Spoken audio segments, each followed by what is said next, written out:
I'm Suzanne and I nerd out over art supplies. A few weeks ago, I showed how I store my open stock pencils and such in these stacking trays and mentioned that I crimp paper to customize the storage. There were a lot of comments about the crimped paper specifically. It took me a little experimentation when I first did this, so let me just save you that time and show you how I do it. I'll show three different types of folds, starting with the one that works best for pencils. If you have fancy paper crafting tools and skills, more power to you, but my approach here is as low tech as it gets. I'm not even using a bone folder. I'm also not even using a ruler. The theme of this video is keep it simple.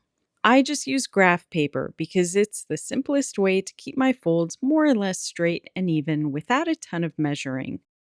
I'm literally just stealing a sheet from the middle of this notebook because it's what I have handy. This is A3 with grid lines every 5 millimeters, but as you'll see, just regular 3-hole punch school filler paper with a 1/4 inch or 1/5 inch grid would work just as well. Dot grid would work too. Use whatever you have, whatever size you have. The first step is to check the width of your paper against the width of the tray and trim if necessary.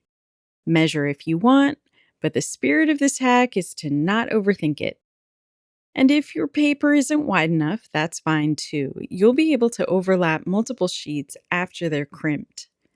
Next, create a fold along every third line, and then unfold it. These folds should all go in the same direction.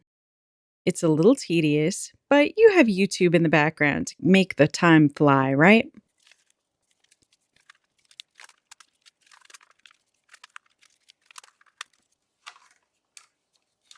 Okay, the next step is the trickiest. I'm pinching up the first fold and then using my fingernails to force creases along both sides, one grid line down. This creates a little wall. Then I repeat, turning each of the folds into a wall with flat lanes between them. This is what the cross section looks like. The circle represents the pencil nestled between the walls. The beauty of this design is that these walls are springy.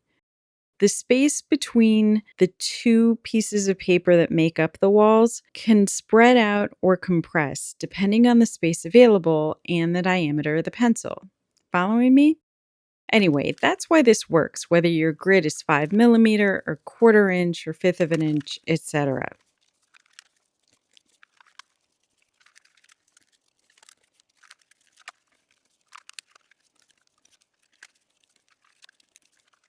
Now that we have the paper crimped, we can fit it to the tray. Like I said, it's springy and it kind of wants to fight you at first, so you'll need to add the pencils and adjust as you go. This is just the first time. You might have to straighten some of your folds in this step. But once you have the pencils fitted, you can trim the paper and or fold the excess under.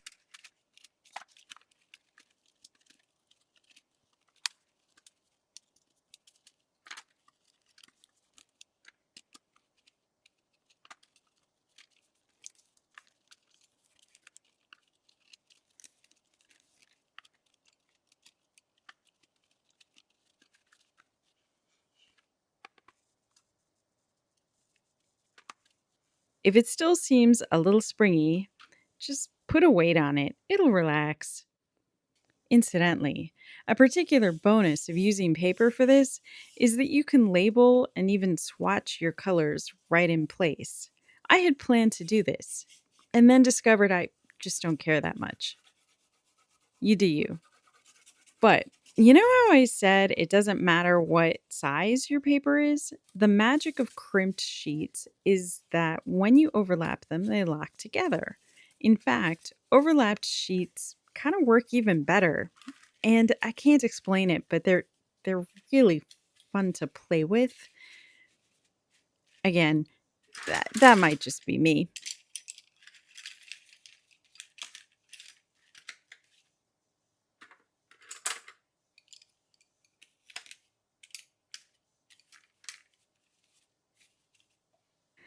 Now, the second type of fold is a simple fan fold like you learned in primary school.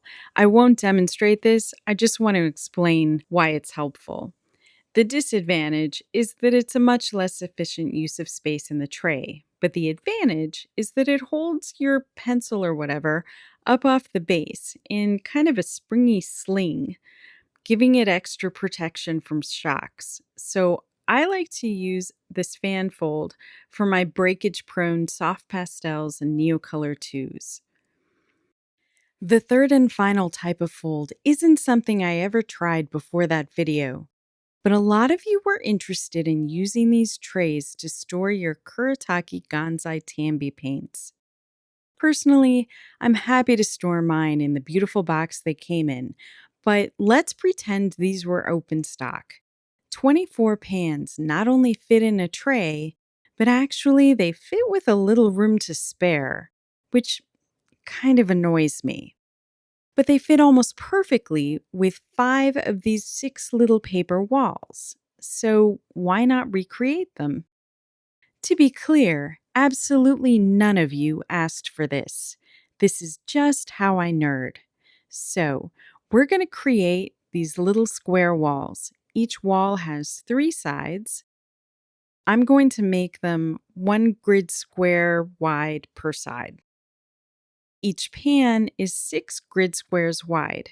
So I mark 6 square wide lines for the pans, leaving 3 squares between them for the walls.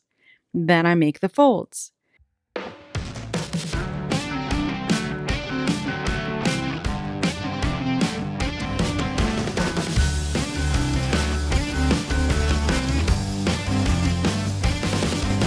Show 'em how we do, how we do, how we do it like that.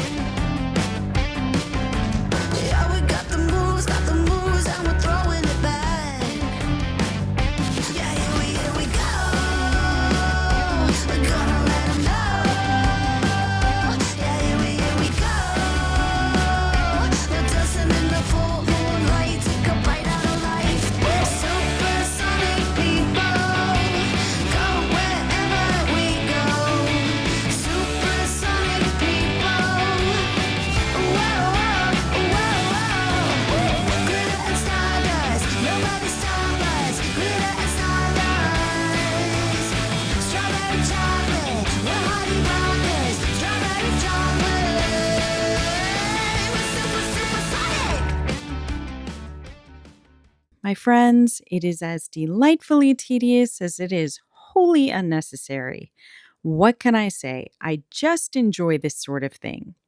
If you don't enjoy it, there are a million other options. Use foam mounting strips or lines of hot glue, or just stick the pans in the tray with glue dots. Or, hear me out, let them slide around. Let them clack harmlessly into one another with no one the wiser. I am evidently not capable of tolerating free range paints, but maybe you are. In any case, I hope you've enjoyed watching me fold stuff.